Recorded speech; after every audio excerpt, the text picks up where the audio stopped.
আমার ময়না টিয়া আগুন মাসের তান তুলিয়া করম তোমায় দিয়া তুমি মান করো না ও সোনা সংসার। আগুন মাসের ধান তুলিয়া তুমি আমায় বিয়ে করো আর না করো, আমি কিন্তু ঠিকই আগুন মাসের ধান তুলিয়া আমার বাসা ফার্নিচার করে ফেলছি।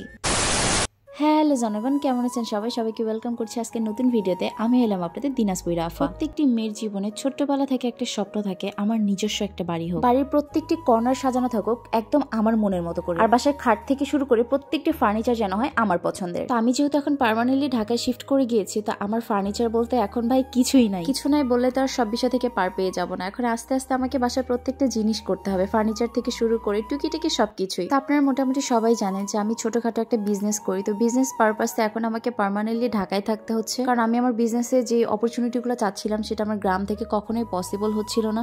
কারণ আমার ঢাকা থেকে গ্রামের প্রোডাক্ট যেতে যেতে দেখা যাচ্ছে যে বেশিরভাগ প্রোডাক্ট আমার ভেঙে যেত। যেহেতু আমার বিজনেসটাই হচ্ছে skin care product and beauty related, সেক্ষেত্রে বেশিরভাগ প্রোডাক্টের প্যাকেজিংই আমার থাকে কাচের। তো এটা এত দূর থেকে নিয়ে আসা আমার জন্য অনেক বেশি রিস্কি হয়ে যাচ্ছিল। আমি অনেক লসের মুখোমুখি হচ্ছিলাম, কারণ আমার প্রোডাক্ট বেশিরভাগই ভেঙে যাচ্ছিল। তাই শেষমেশ আমার ডিসিশন নিতে হয় আমি পার্মানেন্টলি ঢাকায় শিফট করি। আর এখানে যে শুধুমাত্র আমার বিজনেসের জন্য আসা এমনটাও না, আমার নিজের পড়ালেখা, যেহেতু আমি এখন ঢাকাতে ভর্তি হয়েছি, আমার পড়ালেখা এখন ঢাকাতে, প্লাস আমি যেহেতু অনেক আগে থেকে কন্টেন্ট ক্রিয়েট করি, সেখান থেকে ঢাকায় এই মুহূর্তে যাওয়াটা আমার একদম মাস্ট হ্যাভ মনে হচ্ছিল। যাক, সেসব কথা আমার বিজনেসের গল্প, আমি কি কাজ করি না করি, এগুলো আমি অন্য কোনো ভিডিওতে অন্য কোনো দিন শেয়ার করব। আজকে আমি আমার বাসার ফার্নিচার নিয়ে কথা বলি।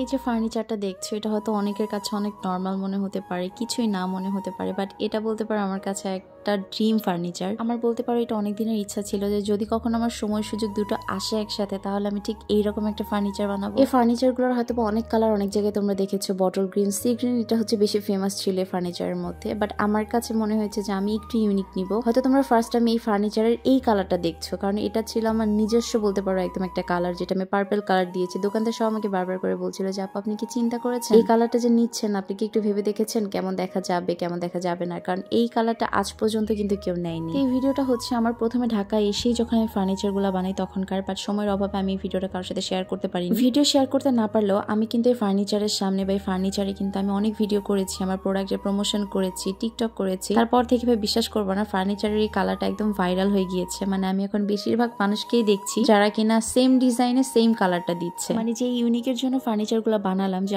অন্য কারোর সাথে যেন আমি মিক্সড হয়ে না, যে আমার ফার্নিচার যেন পুরোপুরি আলাদা থাকে। তা সত্ত্বেও ভাই আমার ভিডিও ভাইরাল হওয়ার সাথে সাথে আমার ফার্নিচার প্লাস আমার ফার্নিচারের কালার ডিজাইন সবই ভাইরাল হয়ে গিয়েছে। যাক, তারপরে ভালো লাগে যে এত এত মানুষ আমাকে ফলো করছে, আমাকে কপি করছে। ও মাই গড। তো অবশ্যই তোমরা কমেন্ট করে জানাবা যে আমার ফার্নিচারটা কেমন হয়েছে, কালার প্লাস ডিজাইন, এবং আমার বাসার সাথে এটা খাপ খেয়েছি কিনা, সুন্দর লাগছে কিনা, অবশ্যই আমাকে জানাবা। আর এই যে এদিকে আমার পুরো শোকেস এখনো পুরো খালি পড়ে আছে, কারণ আমার শোকেসের জন্য আমি এখনো সময় সুযোগ করে কিছুই নিতে পারিনি। তো শোকেস যখন আমি সাজাবো তোমাদের সাথে অবশ্যই শেয়ার করবো। সো আজকের ভিডিও এই পর্যন্ত রাখছি, দেখা হবে নেক্সট ভিডিওতে। সবাই ভালো থেকো, সুস্থ থেকো, আল্লাহ হাফেজ এন্ড টাটা।